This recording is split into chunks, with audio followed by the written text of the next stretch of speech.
Hello fellow boatlings, I am Reaverjolt and welcome to another video. I make an attempt to temper your expectations for Monster Hunter Stories 2 as we get closer to the game's release. Now before we get started, this video won't exactly be too scripted because I want to sound natural as I try to temper you guys' expectations, and I'm also not here to discourage you or turn you away from playing the game. I'm very positive that the game is going to be very good and it's going to be worth your time, provided you're someone who's willing to give the game a try, and if you're into turn-based combat. One more thing, please don't share leaks or data mines in the comments, as they are the worst kinds of spoilers. Now with that out of the way, let's jump right in.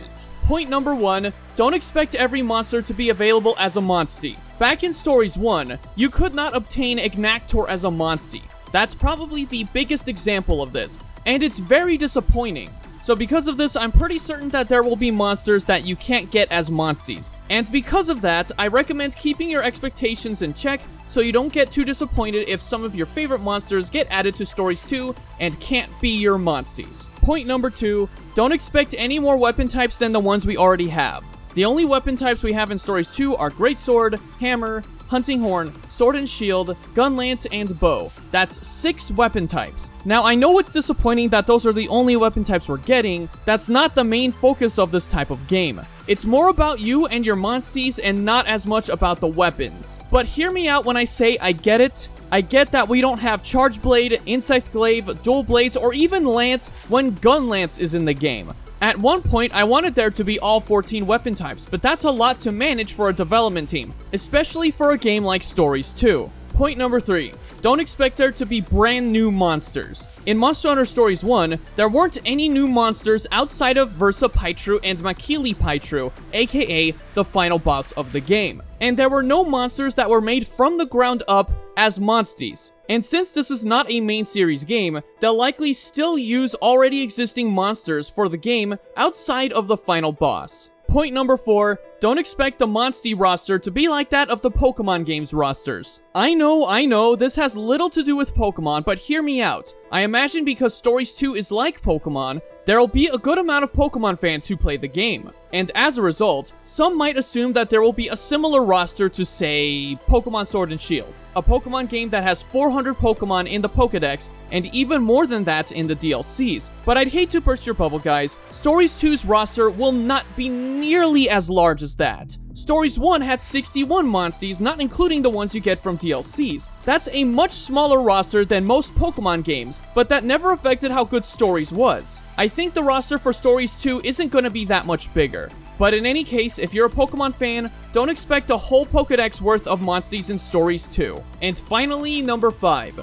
Don't expect the endgame to be that much bigger than the endgame for Stories 1. Now, the big reason for this one is because I, as well as many fans, don't want Stories 2 to suffer the same controversy as Monster Hunter Rise when it comes to the endgame. Stories 1 had a good amount of things you could do in the endgame.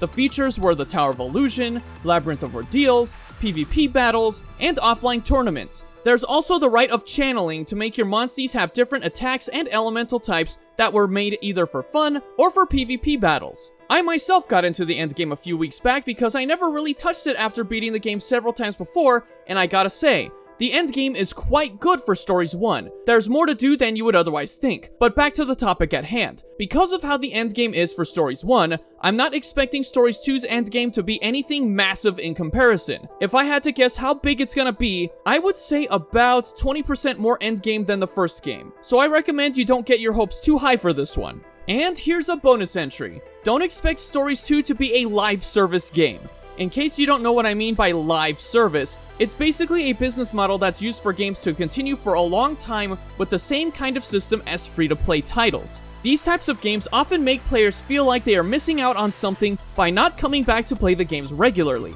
And from what others say about the live service tactic, is that they block you off from content until a set date when that content comes out, and only for a limited time. It's even worse when these types of games have been compromised in performance and focus more on content and microtransactions than the actual quality of the games themselves. The Monster Hunter franchise has never been live service and should never get to that, not even Stories 2. So don't expect the game to keep you playing for the next 5 years. And with that, thank you very much for watching. Like I said before, this wasn't meant to be a video to discourage you guys. This was meant to help you set your expectations straight so you can possibly enjoy the game more than you would otherwise think. Also, let me know in the comments what other things you guys think we shouldn't expect for Stories 2. Anyway, be kind to one another and have a most wonderful day.